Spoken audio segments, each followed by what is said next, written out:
Pa ti si već veliki dečko. Koliko godina imam, pogodite, 4, oblutak me zovu.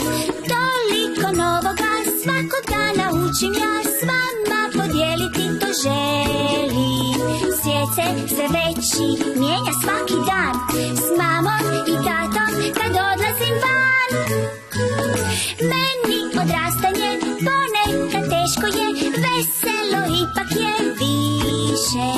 Oblutak me zovu, oblutak. To sam ja. Vrijeme je za priču. Što je Oblutak danas radio? Današnja priča zove se Oblutak posprema svoje igračke. Oblutak, gdje si se skrio?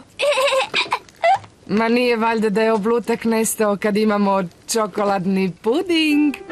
A Oblutak obožava čokoladni puding.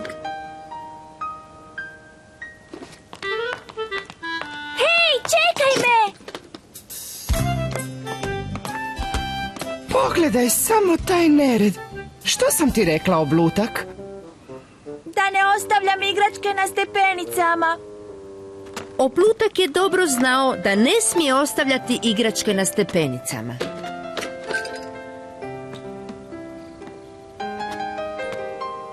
Odnesi ih u svoju sobu, molim te.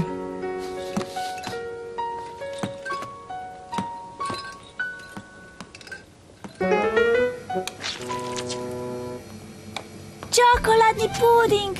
Obožavam čokoladni puding!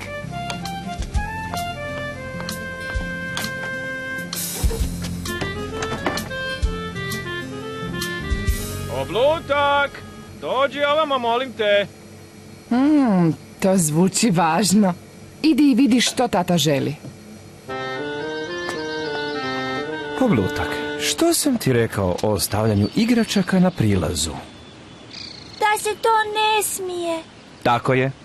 Zato želim da ih makneš. A moj čokoladni puding! Tvoj čokoladni puding može čekati. Evo, ja ću ti pomoći. Iako mu je tata želio pomoći, Oblutak nije bio presretan. Oblutak! Želio bih porazgovarati s tobom. Oblutak, moraš pospremiti sve ove igračke. Onda možeš dobiti puding. Da, tata.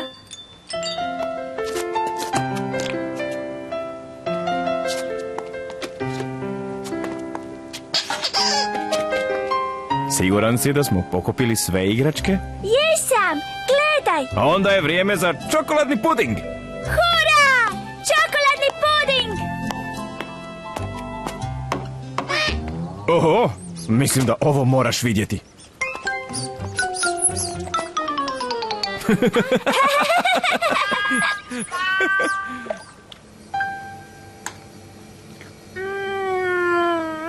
Znaš, Oblutak, zaista imaš mnogo igračaka i zauzimaju toliko mjesta. Znam. A mnogo je onih kojima se više i ne igraš. Što da radimo? Mogao bi neke stare dati Ružici. Mogao bi joj dati jednu, a poslije možda i više. Tebi zapravo treba jedna velika kutija za igračke. Hoćeš li mi pomoći da je izradim? O, da! Čim pojedem svoj čokoladni puding. Tako, to bi trebalo biti dovoljno. Hvala, tata! Da vidimo kako se zatvara.